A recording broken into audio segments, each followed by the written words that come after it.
بسم اللہ الرحمن الرحیم۔ السلام علیکم۔ Welcome to our YouTube channel Ilmi voice. بچپن ہی سے میرے والدین کو دوسرے والدین کی طرح مجھے پڑھانے کا بہت شوق تھا۔ میرے ابو جان کا بہت بڑا کاروبار تھا اور میں اپنے ابو کا اکلوتا بیٹا تھا۔ میرے والدین نے مجھے بڑے ناز سے پالا تھا۔ انہوں نے میری ہر چھوٹی بڑی خواہش کو پورا کیا۔ پہلے تو میں اپنے علاقے کے ایک چھوٹے سے اسکول میں تعلیم حاصل کرتا رہا۔ میں پھر شہر کالج میں چلا گیا اور کالج سے یونیورسٹی میں اچھی ڈگری حاصل کرنے کے لیے چلا گیا۔ یونیورسٹی سے ڈگری حاصل کرنے کے بعد میں نے اپنے ابو کا کاروبار سنبھال لیا۔ جب میرے ابو کا سارا کاروبار میرے ہاتھ میں آ گیا تو میرے پاس پیسے کی کمی نہیں رہتی تھی۔ میں اپنی ہر خواہش کو پورا کرتا تھا۔ پیسہ میرے پاس ہر وقت رہتا تھا۔ جب میں نے کاروبار کو مزید بڑھانا چاہا تو ایک دوست نے میرے ساتھ پارٹنرشپ کرنے کا سوچا۔ میں نے اپنا فائدہ دیکھا تو میں نے بھی اس کے ساتھ کاروبار کرنے کا فیصلہ کیا۔ میرا دوست پرانا بزنس مین تھا۔ ہمارا کاروبار دن دگنی رات چگنی ترقی کرتا گیا۔ اب پیسہ میرے پاس پہلے سے بھی دگنا ہو چکا تھا۔ ایک دن میرا دوست مجھے ایک پارٹی میں لے گیا۔ میں نے زندگی میں پہلی مرتبہ شراب پی۔ میں نشے میں دھت تھا۔ اسی پارٹی میں ایک حسین و جمیل لڑکی نے جب میرے سٹیٹس کو دیکھا تو وہ میرے پاس آئی اور مجھ سے چمٹنے لگی۔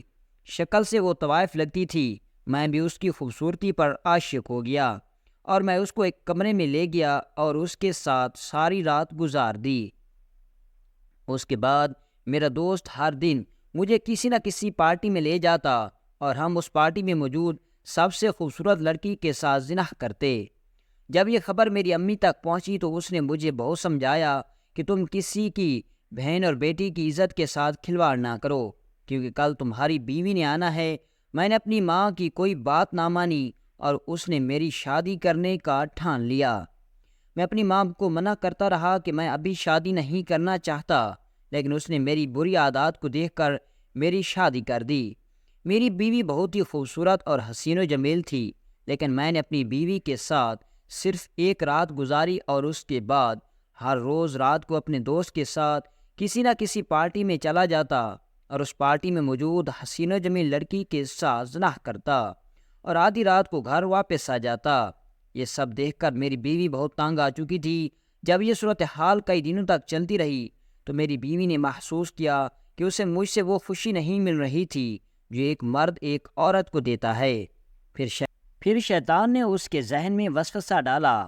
اس نے سوچا کہ جو خوشی میرا مرد میری پوری نہیں کر سکتا میں وہ دوسرے مردوں سے حاصل کروں گی۔ اس کے بعد میری بیوی روز ہر رات کو بن سنور کے کسی نہ کسی پارٹی میں چلی جاتی اور کسی امیر زادے کے ساتھ اپنی ہوس مٹا کر واپس گھر آ جاتی۔ جب میں گھر پہنچا تو اپنی بیوی کو بستر پر سویا ہوا پاتا تھا۔ مجھے اپنی بیوی کے کارناموں کا بالکل علم نہیں تھا، کیونکہ میں اپنی دنیا میں مگن تھا اور میری ماں بھی گاؤں میں چلی گئی تھی۔ اس وجہ سے میری بیوی کو پوچھنے کے لیے کوئی نہیں تھا۔ اب میری بیوی کے انداز میں بہت تبدیلی محسوس کی، لیکن میں شراب کے نشے میں چور ہوتا اور مجھے کسی کی بات سمجھ نہ آتی۔ ایک دن میرے دوست نے کہا کہ آج میں تم کو ایک ایسی لڑکی کے ساتھ سلاؤں گا کہ تم نے زندگی میں ایسی لڑکی کبھی نہیں دیکھی ہوگی۔ اس وقت میں بہت خوش ہوا کہ آج پھر حسین و جمیل لڑکی کے ساتھ گزاروں گا۔ اس کے بعد ہم دونوں شہر کے مشہور ہوٹل میں اس لڑکی سے ملنے کے لیے چلے گئے۔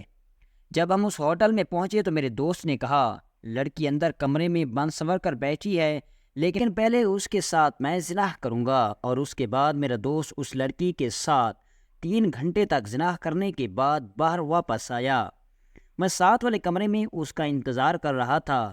جب وہ واپس آیا تو اس سے کہنے لگا کہ جاؤ اندر لڑکی تمہارا انتظار کر رہی ہے۔ میں بھی خون بن ٹھن کے گیا تھا اور جیسے ہی میں کمرے کے اندر داخل ہوا تو اس لڑکی کو دیکھ کر میرے پیروں تلے زمین نکل گئی، کیونکہ جس لڑکی کو میں اس بستر پر دیکھا وہ میری اپنی ہی بیوی تھی۔ جیسے ہی میری بیوی نے مجھے دیکھا تو اس کی آنکھیں پھٹی کی پھٹی رہ گئی۔ ہم دونوں ایک دوسرے کو بڑی عجیب و غریب نظروں سے دیکھ رہے تھے۔ جب میں نے اپنی بیوی کو دیکھا تو مجھے پتہ چلا کہ جس لڑکی کے ساتھ میرا دوست 3 گھنٹے تک زنا کر کے گیا تھا وہ میری اپنی بیوی تھی۔ میرا دوست مجھے حقارت کی نظروں سے دیکھنے لگا، کیونکہ اسے بھی پتہ چل چکا تھا، اور پھر اس نے سوچا کہ میں ایسے دوست کے ساتھ کیسے کاروبار کر سکتا ہوں جس کی بیوی ایسے کام کرتی ہے۔ اس نے اسی وقت پارٹنرشپ ختم کر دی اور میرا کاروبار تباہ ہو گیا۔ میں نے اپنی بیوی کو اسی وقت اسی کمرے میں طلاق دے کر گھر واپس اپنی ماں کے قدموں میں گر گیا اور اپنی ماں سے معافی مانگنے لگا۔ یہ سب دیکھ کر میری ماں بڑی حیران ہوئی کہ آج میرے بیٹے کو کیا ہو گیا ہے جو ٹھیک سے میرے ساتھ بات نہیں کرتا، آج میرے قدموں میں کیسے گر گیا۔ میری ماں نے مجھے سہارا دے کر اٹھایا اور پوچھا تو میں نے اپنی ماں کو سب کچھ سچ بتا دیا اور یہ بھی بتا دیا کہ میں اپنی بیوی کو ابھی طلاق دے کر واپس آ رہا ہوں۔ میری ماں نے یہ سنا تو بہت پریشان ہوئی اور اس نے کہا، بیٹا اس کام میں صرف تیری بیوی کا قصور نہیں، اس کے جرم میں تو نصف حصے دار ہے۔ تم نے اپنی اتنی حسین و جمیل اور نوجوان بیوی کی وہ خواہش پوری نہیں کی اور اسے وہ خوشی نہیں دی جو ایک مرد اپنی بیوی کو دیتا ہے، اس لیے اس نے وہ خوشی حاصل کرنے کے لیے دوسرے مردوں کا سہارا لے لیا۔ مجھے اس وقت اپنی غلطی کا بہت احساس ہوا اور میں خود کو اندر سے ہی کوسنے لگا اور اندر سے خود کو قصوروار ٹھہرا رہا تھا، لیکن اب میرے پاس پچھتانے کے علاوہ اور کوئی چارہ نہیں تھا۔ میرا کاروبار تباہ ہو گیا اور بچہ کچا کاروبار ابو نے واپس لے لیا۔ میں جو کروڑوں میں کھیلتا تھا اب ایک ایک روپے کو ترسنے لگا۔ میں اپنے دوستوں کو بس یہ پیغام دینا چاہتا ہوں کہ اگر تمہارے پاس دولت آ جائے تو اس کا استعمال ایسے کاموں میں کرو جن سے تمہاری عزت، تمہارا وقار اور تمہارا رتبہ بڑھے۔ وہ دولت مستقبل میں تمہارے لیے شرمندگی کا باعث نہ بنے۔ اور میرا دوسرا پیغام ان مردوں کے لیے ہے کہ جو شوہر اپنے گھر میں موجود خوبصورت اور حسین و جمیل بیوی ہونے کے باوجود دوسری لڑکیوں کے ساتھ منہ کالا کرتے ہیں تو ان کی بیویاں بھی ایسے ہی کام کرتی ہیں اور ان کا انجام بھی ان کی طرح ہی ہوتا ہے، کیونکہ میں نے یہ سب کام کر کے نہ صرف اپنی دولت کو گنوایا بلکہ ایک روشن مستقبل کو بھی گنوا بیٹھا۔ اللہ تعالیٰ سے دعا کریں کہ اللہ تعالیٰ ہمیں ایسے تمام گناہ اور برائیوں سے محفوظ رکھے۔ امید ہے کہ آپ کو ہمارا یہ سبق آموز واقعہ اچھا لگا ہوگا، اور اگر آپ کو یہ واقعہ اچھا لگا ہو تو ہمارے ویڈیو کو لائک کریں، ہمارے چینل کو بھی سبسکرائب کریں۔ ملتے ہیں انشاءاللہ نیکسٹ ویڈیو میں، اجازت دیجیے، اللہ حافظ۔